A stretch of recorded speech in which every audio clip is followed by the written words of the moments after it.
কে? নিমাই কি ঘুমিয়ে পড়লো নাকি গো? হ্যাঁ?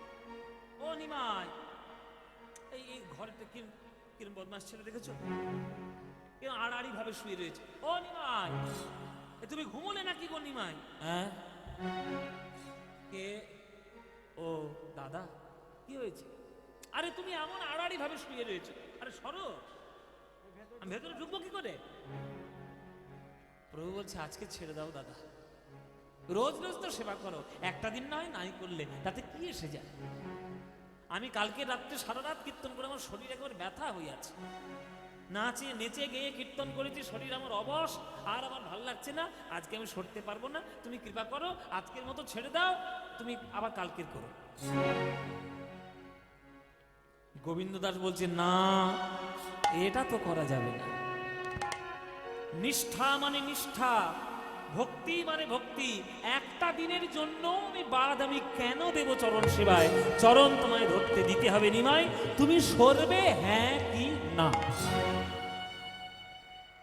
বলছে আমি তো সরবো না। সরবে হ্যাঁ কি না? না দাদা সরবো না, আমি পারবো না, তুমি আজকে যাও। বলো নিমাই সরবে কি না? ওহ বলছি তো যাও। মহা মুশকিল করে, এমন একটা ছেলে না, বড্ড জেদ, যা বলবে ঠিক তাই বলবে। বাইরে গিয়ে খানিকটা ঘোরাঘুরি করছে গোবিন্দ দাস, কি করা যায় কি করা যায়? হরিনাম কৃষ্ণ নাম বড়ই মধুর, আরে যে জনে কৃষ্ণ ভজে সে বড় চতুর। চারিদিকে তাকিয়ে নিল গোবিন্দ দাস, চারিদিকে তাকাল, বাবা কেউ দেখছে না তো, দেখে কেউ কোথাও নেই। বহিরাঙ্গ বহির্বাস মানে মহাপ্রভুর যে ধুতি, মায়েরা মন দিয়ে শোনো, বহির্বাসটি মহাপ্রভু মানে গোবিন্দ দাস খুললেন, ধুতিটা খুলে আর মহাপ্রভুর গলা থেকে বুক পর্যন্ত চাপা দিলেন, চাপা দিয়ে আর এইরকম ডিঙিয়ে, মাথাটা নিচু করে ডিঙিয়ে ভেতরে ঢুকে গেছে। আর মহাপ্রভু কিন্তু ঘুমাননি, সব নাটক করছেন, চুপি চুপি চোখে সব দেখছে, নিমা সব দেখেছে। ওই যে বুকের উপর কাপড় দিচ্ছে, এই যে কাপড়টা দিল কেন বুকের উপরে মায়েরা? যাতে পায়ের ধুলোটা উড়ে গিয়ে মহাপ্রভুর গায়ে না পড়ে, কেন ভক্তের পায়ের ধুলো প্রভুর গায়ে লাগলে ভক্তদের খারাপ লাগবে।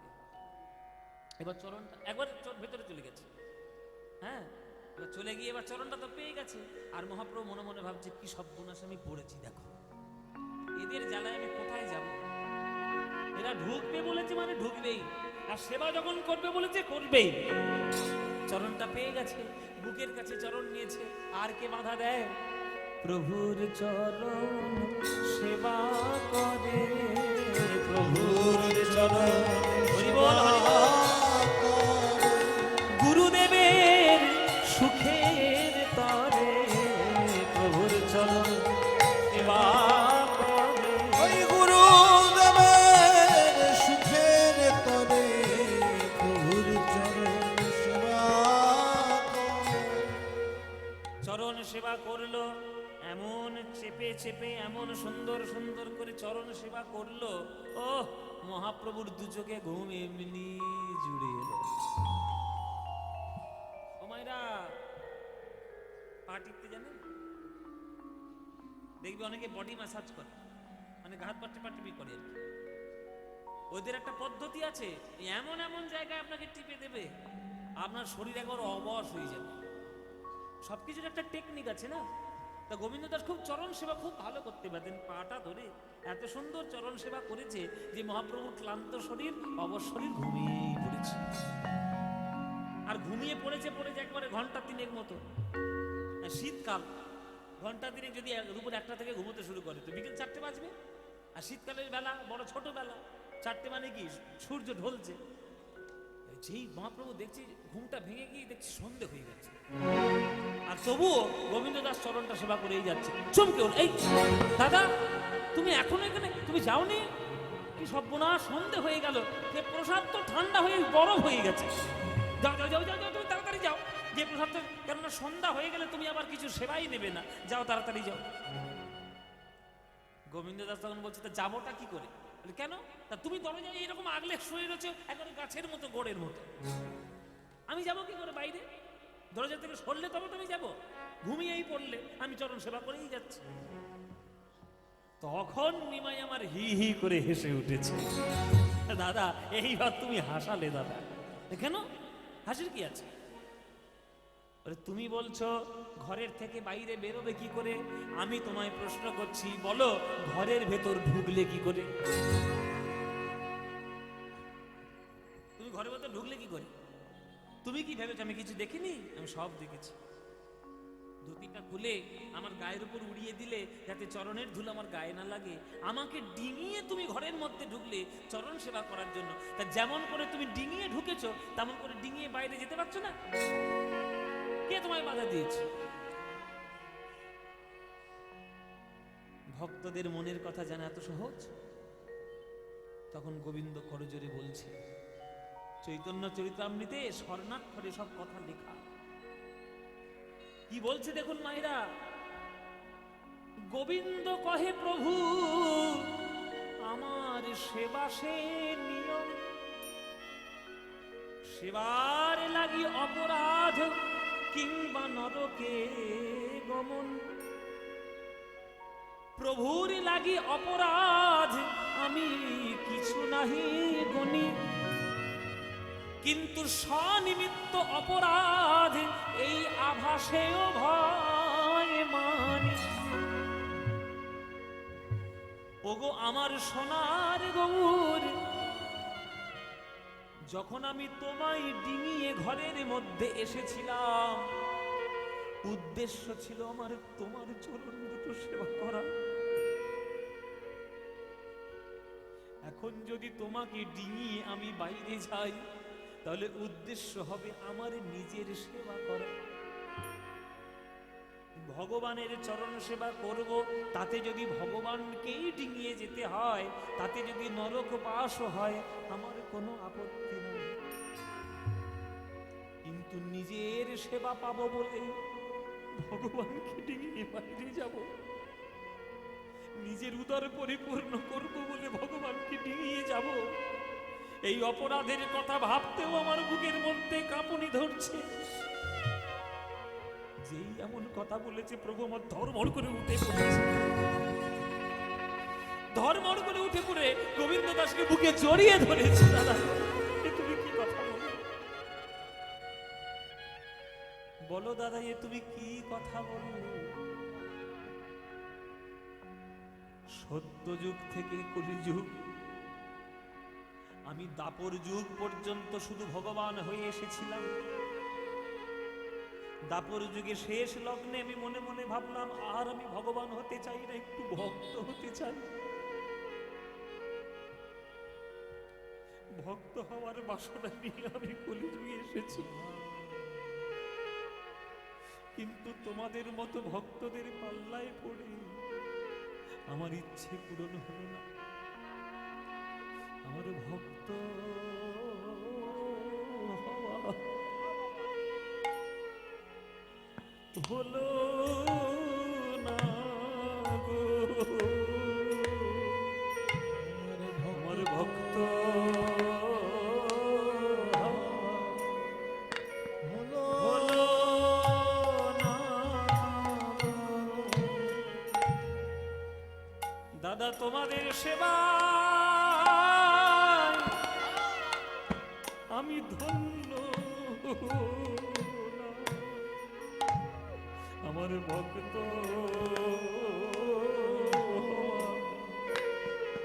আরে হলো তোমাদের সেবা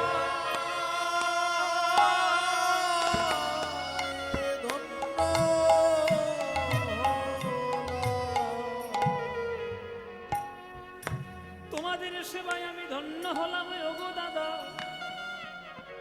আমার মনে হয় বুঝি আমায় আবার বুঝি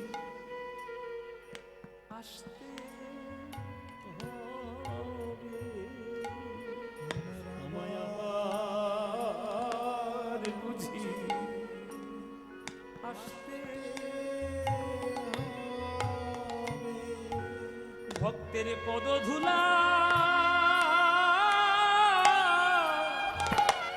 মাখার লাগি আমায় আবার বুঝি আসতে হবে। ভক্ত পদ ধুলা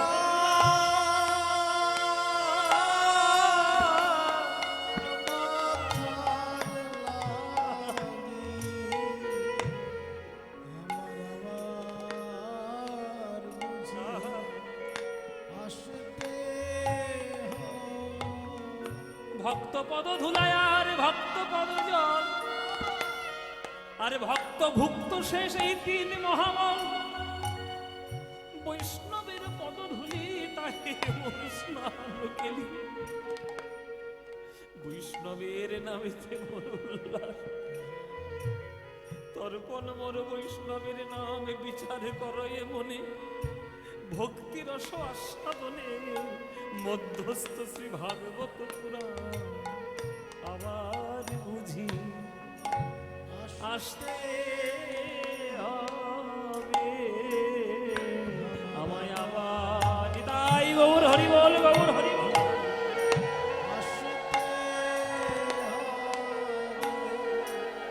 ভক্ত পদ ধুলা মাখার লাগ ওই হরি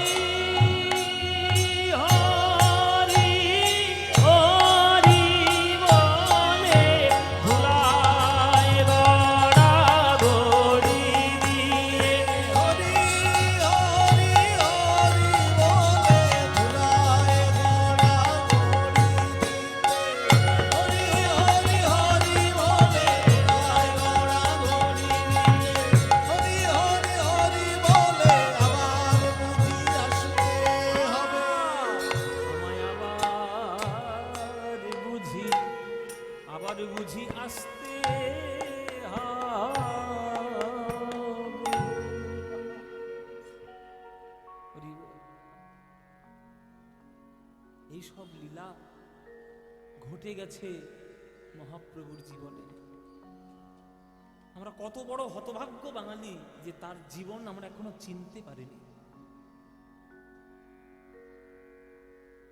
রূপ রস শব্দ গন্ধ স্পর্শ পঞ্চ তন্মাত্রের ছটায় আমরা ভক্তি সমুদ্রকে বিসর্জন দিচ্ছি। সেই দিন গোবিন্দের হাত ধরে মহাপ্রভু কথা দিয়েছিলেন যে আমি আবার আসব, দুবার আমার আবার আসতে হবে। তো তার মধ্যে একবার হচ্ছে আমাদের শ্রীনিবাস আচার্য রূপে, আবার কবে তিনি আসবেন সেটা আমাদের জানা নেই মায়েরা, কেন ভগবানের জগৎ তার জগৎ তিনি কখন আসবেন সে তো সেই জানে, আর কেউ জানে না। সেই দিন সেই লীলা ঘটল। পরের দিন ভোরের বেলায় আবার দরজার টোকা পড়েছে। এসছে গোপাল বলে একটা ছেলে এসছে। গোপালের বয়স ওই 7-8 বছর হবে। সকালবেলায় তার একটা কাজ ছিল। প্রভুর সঙ্গে যখন সে সমুদ্রের পাড়ে যেত, প্রভুর গামছা গাড়ু জল নিয়ে সে দাঁড়িয়ে থাকতো, আর প্রভু বিষ্ঠা ত্যাগ করার জন্য জঙ্গলে যেতেন।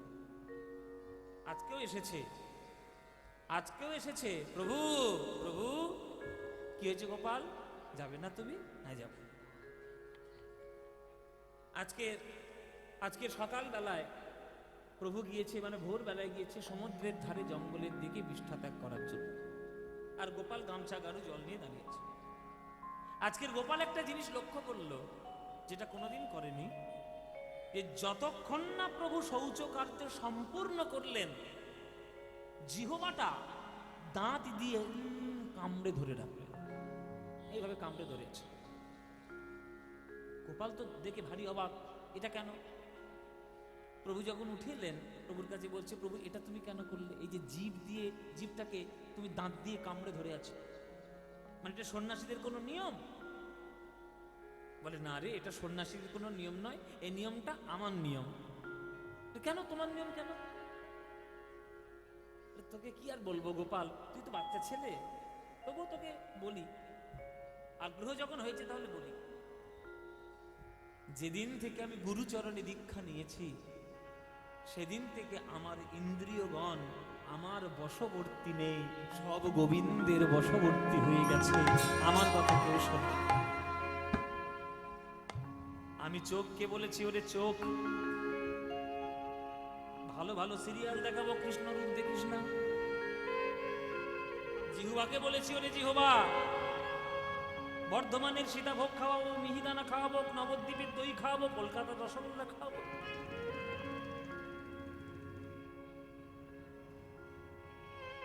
ওই কৃষ্ণ নাম মুখে বলিস না। হাতকে বলেছি, ওরে হাত, জগতের সব কাজ কর, গোবিন্দের চরণ সেবা করিস না। কেননা যে গোবিন্দের নাম নিলে এত কষ্ট হয়, কাঁদতে হয়, জীবন যৌবনে চলে যায়, কেন সেই কৃষ্ণের নাম গাইবি? কিন্তু গুরুদেবের কাছে দীক্ষা নিয়ে আমার কোনো ইন্দ্রিয়গণ আমার কোনো কথা শোনে না, তাই জিহুবায় আমারে বারে বারে কৃষ্ণ নাম উচ্চারণ করে। হ্যাঁ, এই অপকর্ম বিষ্ঠা ত্যাগের সময় আমি আটকে রেখেছি যাতে কৃষ্ণ নাম করতে না পারে। পাশরিতে চাহি মনে পাশরা না যায় গো,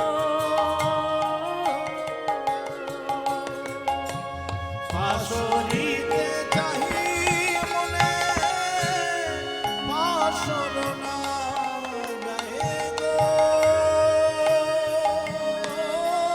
আমি কি করিব, কি হবে উপায়? আমি কি করিব, কি হবে উপায়? তোমরা আমায় বলে দাও, উপায় তোমরা বলে দাও। ও মায়েরা, এখন এখন আমি ছাড়ি, আমায় নাম ছাড়ে না, উপায় তোমরা একবার বলে দাও। এখন আমি ছাড়ি আমায় নাম ছাড়ে না, উপায় তোমরা বলে দাও। কহে দ্বিজ চণ্ডীদাসে ওই কুলবতীর কুল নাশে,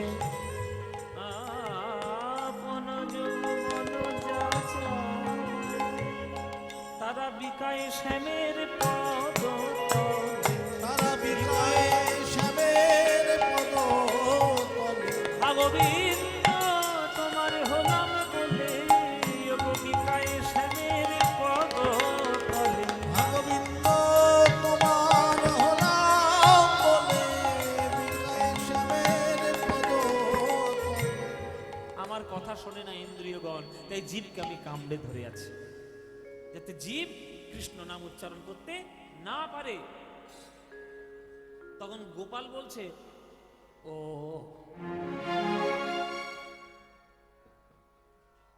কেমন করে বললো, ও এমন করে ওটা বলল, প্রভু বুঝে গেলেন যে আমার উত্তরটা গোপালের পছন্দ হয়নি। হ্যাঁ, মনোবত গোপালের হয়নি, মানে মনের কথা আমি বলিনি, ওই জন্য মুখটা এরকম বেঁকে নিয়ে ও এরকম করছে।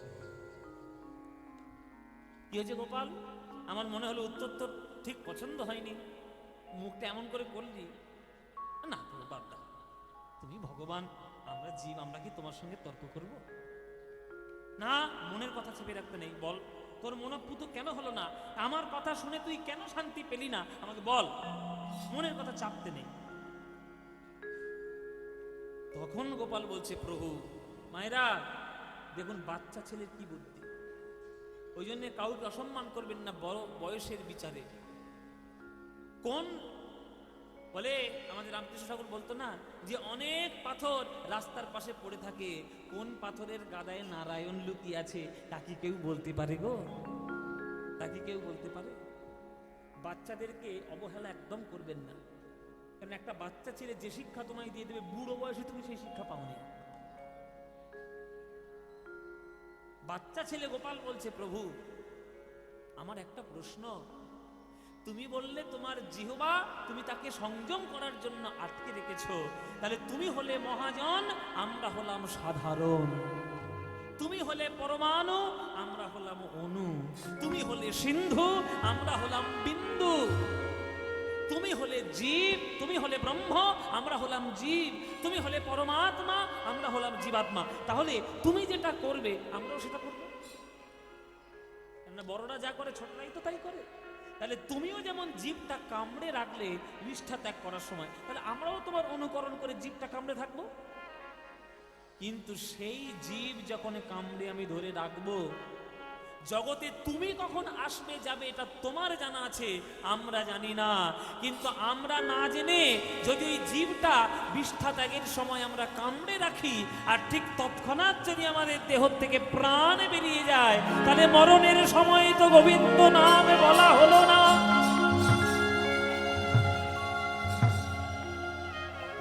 প্রভু অজামিল নাকি মরণের সময় নারায়ণ বলে ডেকেছিল, তাতেই তার বিষ্ণু লোক প্রাপ্তি হলো।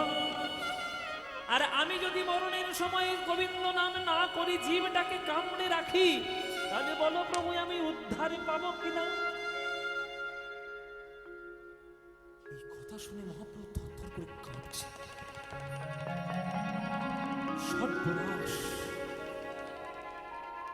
আমি এতদিন কি করেছি তাহলে? এত বড় ভজনীয় কথা আমি কোনোদিন ভেবেও দেখিনি, ভাবনা চিন্তার মধ্যে আসেনি।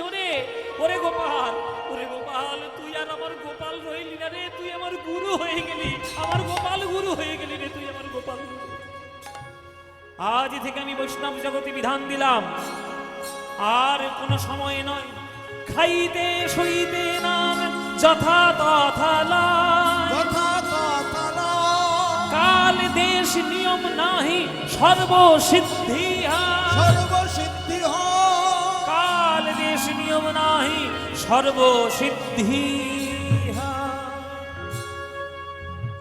খেতে শুতে চলতে ফিরতে হাসতে কাঁদতে রাঁধতে যেখানে যেমন যে অবস্থায় থাকবে সেই অবস্থায় নাম বলবে। নাম কখনো অসুচি নয়, নাম কখনো অপবিত্র নয়। যখনই নাম নেবে তখনই নাম হয়ে যাবে পবিত্র।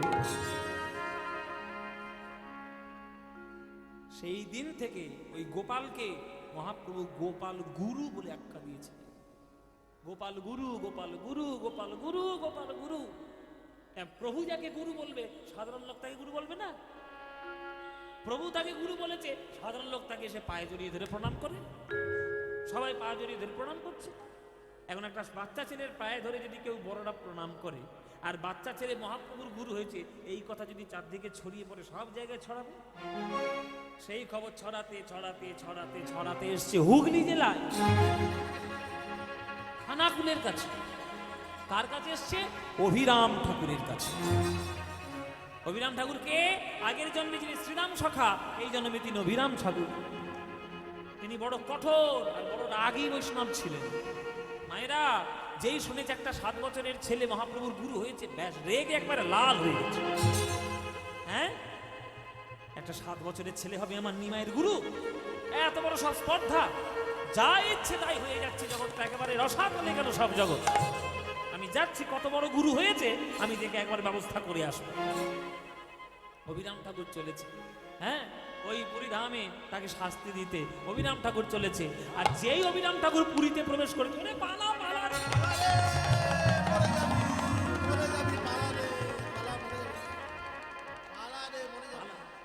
কেন অভিরাম ঠাকুর যাকে প্রণাম করবে মুখে রক্ত উঠে মরবে। সে প্রণাম করলেই মরে যাবি রে, পালা বাজা তবে না পালা।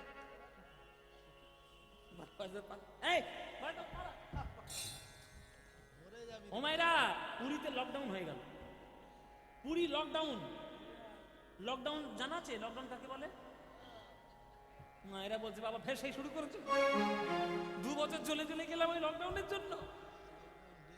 এখন করোনার জন্য আমাদের লকডাউন হয়েছিল, এখন অভিরাম ঠাকুরের জন্য পুরী লকডাউন হয়ে গেছে। এবার হ্যাঁ, মুখ থেকে রক্ত উঠে। এইবার সব তো ভয়ে কাঁপছে, আর এই গোপাল গুরু তো থরথর করে কাঁপছে, সব বোনাস। এখন অভিরাম ঠাকুর প্রণাম করলে মরেই যাব। এই গোপাল গুরুর যিনি দীক্ষা গুরু ছিলেন তার নাম হচ্ছে বক্রেশ্বর। এই বক্রেশ্বর তখন একটা উপায় বের করে দিলেন। পুরো চন্দন ঘষে, মায়েরা চন্দন ঘষে, আর কলা পাতা আছে না, কলা পাতার উল্টো পিঠটা দেখবেন খসখসে, এই খসখসে পারে ওই চন্দনের প্রলেপটা পুরো মাখিয়েছে কলা পাতা মাখিয়ে, আর প্রভুর কাছে গিয়ে বলছে, প্রভু এই চন্দনের উপরে একটু দাঁড়াও। প্রভু দাঁড়ালেন। তাহলে দাঁড়ালে মানে কি হবে? মহাপ্রভুর পায়ের ছাপ পড়বে, তাহলে চন্দনটা প্রভুর চরণের আশীর্বাদ হয়ে গেল। এবার সেই পুরো চন্দনটা নিয়ে এসে, আর এই গোপাল গুরু যেহেতু বক্রেশ্বর গুরুদেব, এই বাবা গোপাল তোর কোনো চিন্তা নেই, আমি পুরো এই চন্দনটা তোর গায়ে মাখিয়ে দেবো, একেবারে তোর যতই প্রণাম করো অভিরাম, একটাও প্রণাম তোর গায়ে লাগবে না, সব প্রভুর কাছে যাবে। এই বলে সে পুরো চন্দন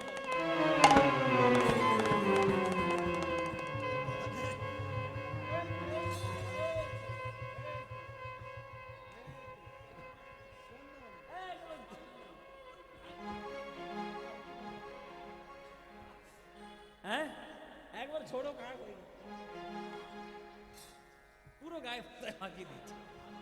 এবার অভিরাম ঠাকুর এসছে, যথারীতি এসছে। এই এই এই গোপালকে রে, এই তো গোপালের বাবা, এই গোপালকে, গোপালের বাপের আমার দরকার নেই।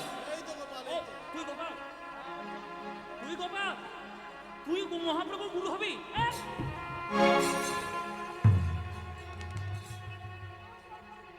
জোর করে গুরু করেছে প্রভু, তোকে জোর করে গুরু করলো? তুই কত বড় গুরু হয়েছিস আমি দেখবো।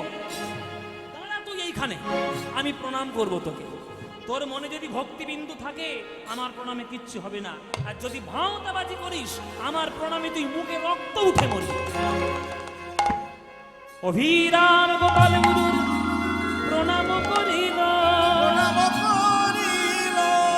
নয়নের ধারায় গোপাল ভাসিতে লাগিল, হাসিতে লাগিল।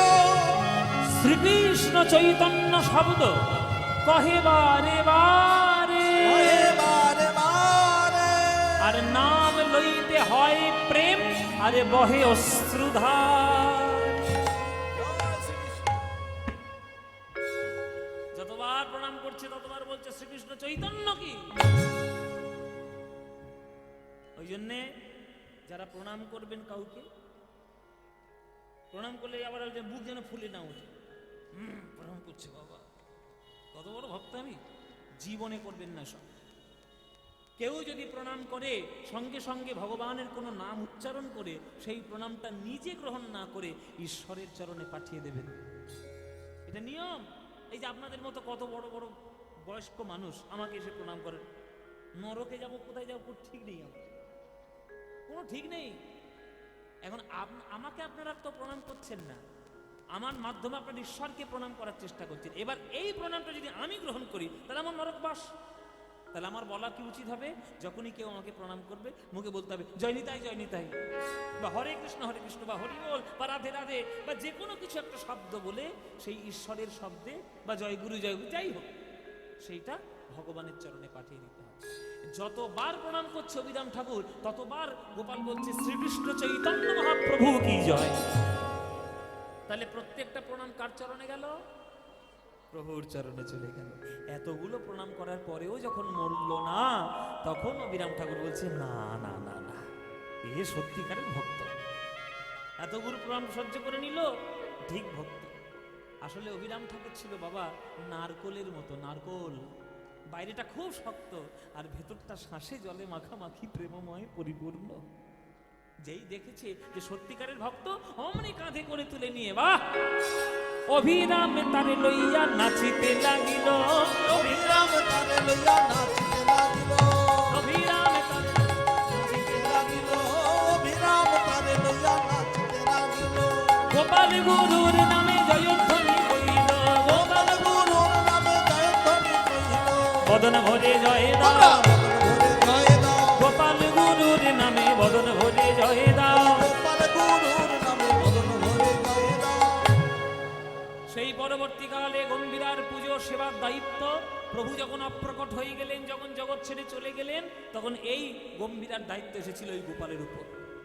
আর এই গোপাল গম্ভীরার মধ্যে একটা নাম সংকীর্তন প্রবর্তন করেছিলেন, সেই নাম কীর্তন এখনো পর্যন্ত গম্ভীরায় চলছে, এখনো পর্যন্ত সেই নাম চলছে।